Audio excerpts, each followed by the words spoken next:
Aduh, ada yang otak-atik aturan sendiri. Ujung-ujungnya kebablasan. Waduh, siapa lagi ya kalau bukan para wakil rakyat yang duduk di Senayan sana. Gimana nggak diomongin se-Indonesia Raya ini kawan inilah. DPR melakukan revisi peraturan DPR RI nomor 1 tahun 2020 tentang tata tertib. Tata tertib itu telah disahkan dalam rapat paripurna DPR pada Selasa 4 Februari lalu. Revisi ini membuka ruang bagi DPR untuk mengevaluasi secara berkala pejabat negara yang telah mereka pilih. Alhasil, evaluasi ini bisa berujung pada rekomendasi pemberhentian yang bersifat mengikat. Di sini masalahnya revisi tatip ini dianggap sudah melampaui wewenang dan jika dibiarkan akan menggerus kepercayaan publik terhadap pejabat yang terhormat ini. Sebenarnya nggak ada kejadian ini juga sebenarnya kepercayaan masyarakat terhadap anggota dewan juga sudah mulai menukik sih.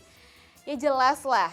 Pada kenapa sih ini si paling wakil rakyat ini bikin rusuh di rumah rakyat yang namanya tatip kan hanya kebijakan teknis ya. Kenapa harus dijadikan sebuah norma hukum? Emang agak lain sih yang satu ini.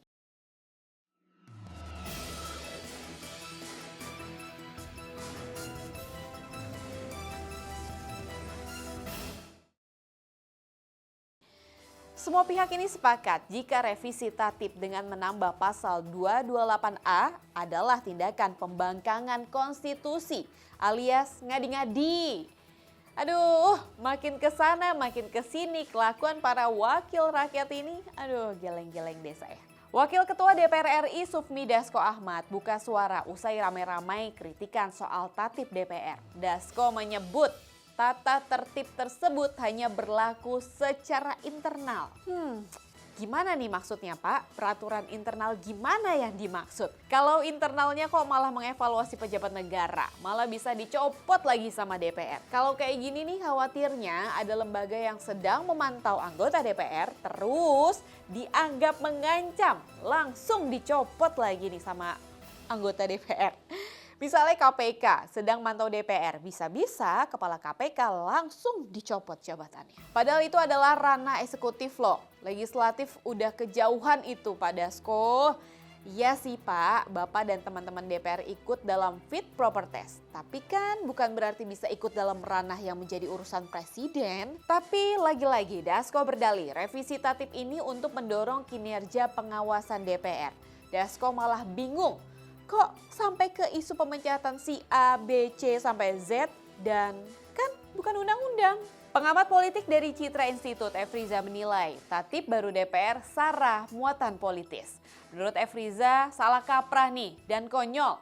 Bahkan dia mengatakan legislator gagal paham dalam memaknai arti dari tata tertib yang cenderung untuk urusan internal. Tata tertib ini membuat lembaga-lembaga seperti MA, MK, calon pimpinan KPK, calon Panglima Tentara Nasional Indonesia hingga calon Kepala Polri berada di bawah kendali DPR. Karena DPR bisa melakukan evaluasi. Ujungnya tentu saja rekomendasi pencopotan. Bahkan DPR bisa dikatakan terlalu jumawa, ya nggak sih? Sebelum kita lanjut nih kawan inilah, kita bacakan dulu ya apa kira-kira komentar warganet merespon kebijakan absurd ini. Yang pertama ini dari @kittuber. Kalau gini kira-kira ada peringatan darurat lagi nggak ya? Ada demo mahasiswa lagi nggak ya? Nah tuh bener nih kayaknya minta di demo. Seneng banget nih kayaknya memang anggota DPR ini di demo-demo ya. Selanjutnya nih ada juga dari @chandrasaputra_1980. Kalau bisa kami masyarakat buat tatip juga. Jadi kalau anggota DPR gak becus kami copot juga. Setuju nih sama Chandra Saputra nih. Ada lagi nih @officialdirga. DPR memperkuat dirinya sendiri agar tidak dapat diganggu oleh pihak manapun. Pinter juga ya mereka. Iya sih, pinter tapi jahat. Tuh, udah tahu kan respon masyarakat seperti apa? Kalau kalian juga punya komentar, boleh banget ditulis di kolom komentar di bawah ini. Pakar Hukum Kepemiluan Universitas Indonesia Titi Anggraini malah meminta revisi tatip DPR ini dibatalkan. Setuju Bu Titi? Titi menilai revisi tata tertib Dewan Perwakilan Rakyat telah merusak sistem ketatanegaraan. Titi juga menyarankan agar ada intervensi dari Presiden Prabowo Subianto agar membatalkan revisi ini. Pakar Hukum Tata Negara Universitas Andalas Ferry Amsari menyebut revisi tatip DPR yang disahkan melalui rapat paripurna beberapa waktu lalu perlu ditertawakan. Dia juga mengatakan hal ini merupakan permainan politik paling tidak sehat. Menurut Ferry juga, DPR terlihat tidak paham apapun soal peraturan perundang-undangan. Mengkoreksi lembaga negara lain, terutama memberhentikan pejabatnya, itu bukan tugas DPR, bukan kewenangan.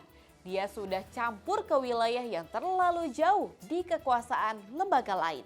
Motifnya mungkin dalam angka menekan lembaga-lembaga tertentu, terutama Mahkamah Konstitusi. Aduh, kok gini sih? Makin lama peradilan gak lagi merdeka. Tersandera dengan kepentingan pihak-pihak yang maunya bikin aturan suka-suka. Sedih banget ya jadi warga Indonesia yang punya wakil rakyat model beginian. Tapi semoga Mahkamah Konstitusi bisa membatalkan kebijakan ini ya. Kita kawal bareng-bareng biar trias politika bangsa ini bisa jalan di jalurnya masing-masing. Saya Dila Hantika, jangan lupa subscribe, komen, share, dan like YouTube inilah.com. Wassalamualaikum warahmatullahi wabarakatuh.